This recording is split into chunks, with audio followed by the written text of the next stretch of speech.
Hello, Africa. This is Business Africa, and I am Ignatius Ano. Our top stories. Eswatini faces a fiscal crisis and the local economy risk crushing if significant reforms are not implemented. We hear about its economic recovery plan as it begins jabbing the population against COVID-19. Nearly two-thirds of young people in Djibouti are unemployed. The East African nation turns to competitions to tap young startups to address the problem. And a little later, we'll take a look at the economic cost of Total's force majeure in Mozambique. It follows an attack on a $20 billion liquefied natural gas project. Details right now. The Kingdom of Eswatini is carving a path to a private-led economy, an economy at risk of crushing if it does not embrace crucial economic reforms. For a while now, the Kingdom has been struggling to attract investments, but the COVID-19 pandemic seemed to have presented the opportunity it needs to restructure the local economy. Now, that's why late last year, Eswatini unveiled an economic recovery plan to get it out of the woods.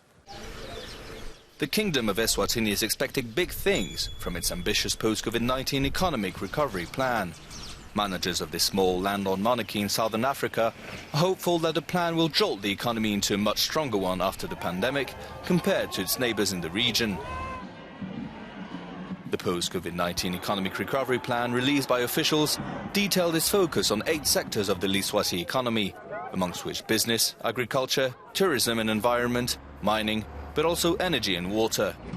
But 8 months after the recovery plan was drafted, Eswatini's economy has yet to feel the effects of the stimulus. Before COVID-19 hit the country, the government was already experiencing cash flow setbacks. The virus only battered a long-existing and fragile fiscal issue. Slowdown in economic activities has meant revenue loss, creating an even bigger fiscal deficit. Experts now fear that without any significant reforms and adjustments in government spending, the economy could soon experience a severe crash. Senator Mangoba Khumalo is Eswatini's Minister for Commerce, Industry and Trade. He joins us from the capital, Mbabane. Pleasure to have you on the program. Thank you. So let's begin with the approval of a $5 million loan in additional financing by the World Bank. How significant is this to Eswatini's battle against the pandemic to get the economy back on track? The World Bank has helped us with a $6 million loan before. This loan is additional. And they've actually also given us a grant of $3 million additional to the 2 loans.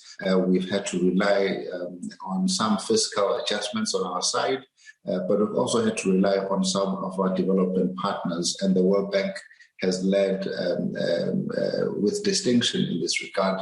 We're extremely grateful. This $5 million is going to be directed mainly to the rollout plan, not so much to the buying of vaccines because we have a budget for that. But we've discovered that the actual rollout of the vaccination program throughout the country is going to be almost as equally as expensive as the vaccines themselves. You have an economy that risks crushing in the absence of fiscal adjustment, while at the same time the government has to increase expenditure in health and social protection. Is the economic recovery plan offering the badly needed relief? We cannot save our way to success, but we need to be figuring out ways to bring in a whole lot more revenues from payroll taxes, revenues from consumer taxes, and revenues from corporate taxes. And the post-COVID-19 economic recovery plan is focusing squarely on that aspect. But I'm very glad to say that when this particular cabinet that is currently running government took over, our fiscal position was really dire. This is about 2.5 years ago, and things have improved quite a lot, where we are now sitting with very healthy reserves. And a path to a private sector-led economy is vigorously being pursued by the economic managers. Why now? We are, in a precarious position right now where the ability for government to continue to create jobs, it has reached unsustainable levels from an affordability point of view.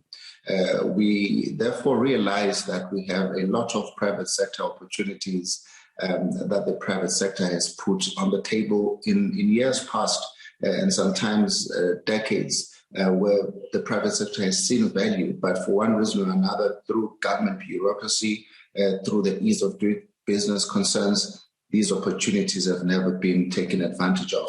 So we've created a list of projects that are basically implementation ready, that with government enablement and with a clear view of the value that they're going to bring in terms of creating revenues for corporate taxes, revenues in payroll taxes, revenues in consumer taxes. These are the opportunities we're going at aggressively. And the good news is that these are projects that will be financed by the private sector, and our role is to just enable them. Thank you for your time on the program. Let's head to East Africa now. Youth unemployment in Djibouti is rising. Over the last 10 years, the rate of unemployment for young people has seen an uptick of more than 2%. In 2001, youth unemployment in this Horn of Africa nation was pegged at 18.47%. Now, estimates from the International Labour Organization show that the figure jumped to 21% in 2020. In Djibouti City, startups are being considered to ameliorate the situation. From the Djibouti City, here's Sechkovi's report. It is a big day for Daoud Mohamed Ali and his friends. They are presenting their technological solution at the Djibouti Robotic Competition. If successful, it begins a promising entrepreneurial adventure. This is our project. It is a smart eyeglass that is intended for the blind and the visually impaired. This eyeglass will help them move and will give them some kind of autonomy. Djibouti may have achieved growth rate of over 6% in recent years, but nearly 2/3 of its population is unemployed, and even more, endemic situation among young people aged 20 to 25, who are close to 80%.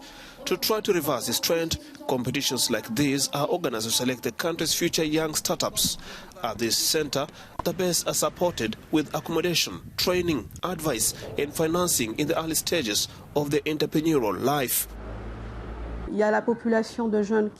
There is a population of young people who do not have the academic level to create activities that will take them out of precariousness. We also target these young people who have the academic level, these young startuppers who will create employment. With a connectivity of 8 submarine cables, Djibouti is one of the most connected countries on the continent. With this advantage, this nation on the Horn of Africa now wants to encourage the development of a digital economy that contributes to the gross domestic product. For its future, Djibouti is betting on digitalization. In this other private incubator, specialized in supporting startups focused on digital, the agency is to strengthen the employability of young people. The challenge is there, and it's a big one. It is precisely how to allow the Djiboutian youth to benefit by being actors and people who produce instead of being consumers. The country dreams of becoming a regional digital hub. It wants to see digital activity provide as much revenue as the port, which contributes 75% of GDP to the Djiboutian economy. And Mozambique is likely counting the economic cost of insurgency. French energy giant Total has suspended its operations there and declared force majeure. The company says, quote, it is the only way to best protect its interest until work can resume. A big blow to an economy currently reeling under attacks by insurgents. The African Energy Chamber is disappointed at the development. It urges both parties to find practical solution to seize the force majeure and resume the project to benefit Mozambicans. On Monday, April 26th, Total declared force majeure on its $20 billion liquefied natural gas project in Mozambique. The French energy giant has withdrawn all personnel from the site after insurgent attacks in March. The coastal town of Palma is home to the gas projects worth $60 billion. The investment was expected to help transform Mozambique's economy. By declaring force majeure, Total is allowed to cancel contractors. The company was aiming to produce its first cargo from the LNG project in 2024. The attacks that led to the slaying of dozens of civilians have dealt a blow to the African nation. Mozambique would have been turned into a major producer of LNG, rivaling the likes of Australia, Qatar, Russia, and the United States.